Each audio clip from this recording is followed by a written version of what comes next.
ये है बम्बा महाराज नोटिया। आपको जान के आश्चर्य होगा कि यह आम आदमी 3 बार राष्ट्रपति के चुनाव लड़ चुका है। हमने इनसे जानना चाहा कि अगर आप राष्ट्रपति बन जाएंगे तो इस देश का क्या होगा और देश में सबसे बड़ा कौन, राष्ट्रपति, प्रधानमंत्री या सुप्रीम कोर्ट का जज। और यह आगे भी राष्ट्रपति का चुनाव लड़ेंगे। आइए सुनते हैं इन्होंने क्या कहा। सर क्या नाम है आपका? बम्बा महाराज नोटिया। मैं राष्ट्रपति चुनाव 3 बार लड़ चुका हूं और राष्ट्रपति चुनाव की प्रक्रिया को सिरे से बदलना भी चाहता हूं और 2022 में भी राष्ट्रपति का चुनाव लड़ूंगा। सर अगर आप राष्ट्रपति बन जाएंगे तो इस देश का क्या, हमको ये समझ आना चाहिए, जनता को ये समझ आओ कि राष्ट्रपति बड़ा, प्रधानमंत्री बड़ा भारत में, या भारत में सुप्रीम कोर्ट का जज बड़ा? ऐसा है, आपने जो बात अभी प्रश्न पूछी है ना, इस प्रश्न पर मुझे हंसी इसलिए आ गई। जो हमारे देश में देखिए विडंबना, देश का संपूर्ण शासन राष्ट्रपति के नाम से संचालित होता है, लेकिन जिस राष्ट्रपति जी के नाम से देश का संपूर्ण शासन संचालित होता है वो राष्ट्रपति जी की भूमिका शासन व्यवस्था में 0 है, नगण्य है। मतलब ये है जो ठप्पा लगाने वाली, और इसी ठप्पा लगाने वाली व्यवस्था को मैं बदलने के लिए राष्ट्रपति चुनाव 3 बार लड़ चुका हूं और 2022 में भी राष्ट्रपति चुनाव लड़के राष्ट्रपति बनने की कवायद में हूं। और यदि मैं राष्ट्रपति बन गया तो सबसे पहले मैं पार्लियामेंट के द्वारा, मंत्रिमंडल के द्वारा इस व्यवस्था को, राष्ट्रपति की जो व्यवस्था है चुनाव प्रक्रिया, उस चुनाव प्रक्रिया को समाप्त करूंगा और नया चुनाव प्रक्रिया लाऊंगा, जिससे भारत के कोई भी आदमी और राष्ट्रपति बन सकता है। और इस प्रकार, जिस प्रकार अभी राष्ट्रपति का पद किसी राजनीतिक पार्टी का बंधुआ बना हुआ है, वो बंधुआ बना हुआ नहीं रहेगा।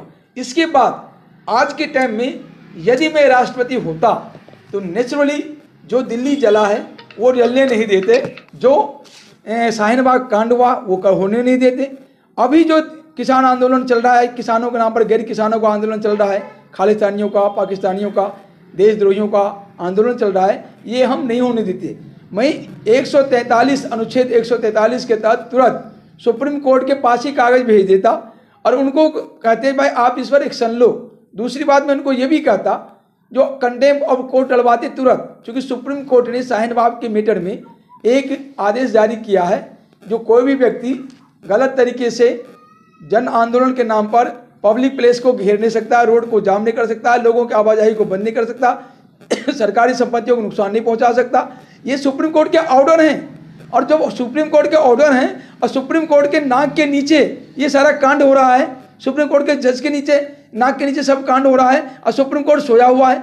सुप्रीम कोर्ट को स्वतः संज्ञान लेने का पूरा पावर है, फिर भी सुप्रीम कोर्ट कुछ नहीं कर रही है। इसका मतलब क्या समझते हैं? इसका मतलब साफ साफ है, सुप्रीम कोर्ट यदि कोई हिंदू वाली बात होती है, हिंदुओं से रिलेटेड बात होती है, या कोई देशभक्त से रिलेटेड बात होती है, तो वहां तो सुप्रीम कोर्ट का कान तुरंत खड़ा हो जाता है, वो तुरंत संज्ञान लेते हैं, तुरंत डराते हैं। लेकिन जब देशद्रोहियों की बात आती है, गलत लोगों की बात आती है, यहाँ सुप्रीम कोर्ट खामोश हो जाता है। मैं यहाँ शाहीनबाग में भी देखा हूँ और यहाँ भी देख रहा हूँ। मैं इस चैनल के माध्यम से, इस मैसेज के माध्यम से माननीय सर्वोच्च न्यायालय से आग्रह करता हूँ कि वो अपने आदेश के ऊपर, जो शाहीनबाग के ऊपर उन्होंने जारी किया है, उसके ऊपर आज गैर कानूनी आंदोलन जो कृषकों का चल रहा है किसानों के नाम पर, उसको बंद करने के लिए स्वतः संज्ञान लेकर कंटेम्प्ट ऑफ कोर्ट, अदालत की अवमानना का ऑर्डर जारी करें और सभी धरना कर्मियों को, आयोजकों को और खालिस्तान का झंडा डंडा लेके, पाकिस्तान का झंडा डंडा लेके जो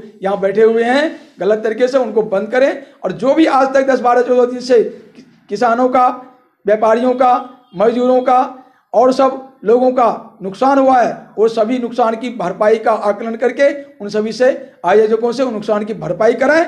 और ये ताकि भविष्य के लिए ये सबको ताकीद हो जाएगा, जो ऐसा कोई गलत काम नहीं करेंगे जिससे हमें घर बेच के, जमींदार बेच के या अपने को गिरवी रख के कोर्ट को भरना पड़े।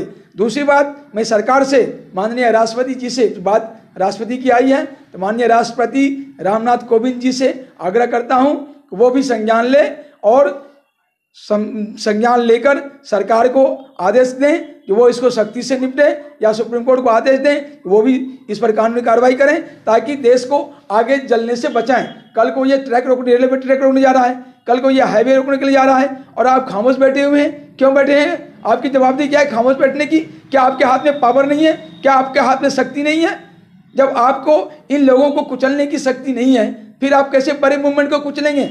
इसलिए मैं आपसे कहता हूं, इन गलत लोगों को सख्ती से कुचलिए, सही लोगों को सम्मान दीजिए, देशद्रोहियों को जेल में ठूसिए।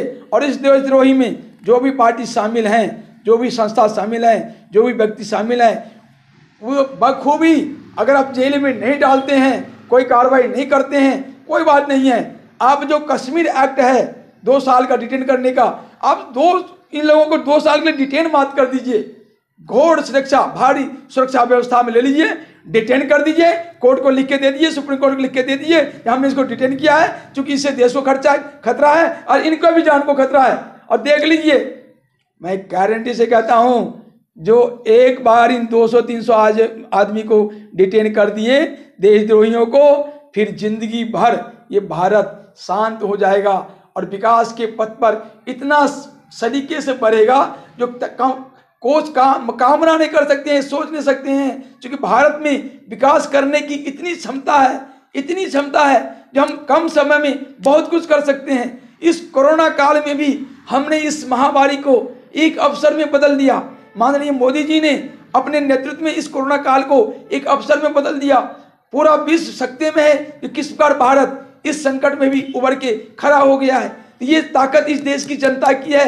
माननीय राष्ट्रपति जी, माननीय महोदय प्रधानमंत्री जी, माननीय सर्वोच्च न्यायालय के मुख्य न्यायाधीश जी, मेरी बात अगर आप तक पहुंचती है, न भी पहुंचती है तो किसी भी प्रकार पहुंचती है, तो आप इसको संज्ञान में लें, देश को जलने से बचाएं, इस देशद्रोहियों से बचाएं, ये देशद्रोही राजनीतिक पार्टियों से बचाएं, इन सभी जो खालिस्तानी से इनको देश को बचाएं, पाकिस्तानी से देश को बचाएं। ये जो विदेशी तत्व से जो ब्रिटेन के सांसदों के हाथ से खेल रहे हैं, ये देशद्रोही जो कनाडा के प्रधानमंत्री के हाथ में खेल रहे हैं, ये देशद्रोही जो संयुक्त राष्ट्र के महासचिव गुतारेस के हाथ में खेल रहे हैं, ये देशद्रोही जो पाकिस्तान के हाथ में खेल रही है, देशद्रोही इन देशद्रोहियों जो चीन के हाथ में खेल रही है, देशद्रोही, इनसे इस देश को बचाएं। माननीय सर्वोच्च न्यायालय के मुख्य न्यायाधीश महोदय, वो इस देश को बचाएं। माननीय प्रधानमंत्री जी, आप देश को बचाएं। माननीय गृह मंत्री अमित शाह जी, आप देश को बचाएं। माननीय राष्ट्रपति जी, आप देश को बचाएं। इनको तत्काल 14 की सीमा लागने नहीं दें। 12 तारीख 13 तारीख कल का कल इनको जहां है वहीं पर सेना को अलर्ट करें और वहीं पर इनको डिटेन कर दें और अरेस्ट कर दें सबको। नहीं तो आपसे नहीं होता है तो मुझे आदेश दें। मैं आपसे शुरू से कहते आ रहा हूं, मैं कर दिखाऊंगा। न शाम मरेगा, न लाठी टूटेगा और बल्ले बल्ले कर देंगे। ये आंदोलनकारी भी भागेंगे और किसानों का हित भी होगा और दूध का दूध भी होगा और पानी का पानी भी होगा। क्योंकि ये मेरे पास जज्बा है और करने की क्षमता है और करके मैं दिखा दूंगा।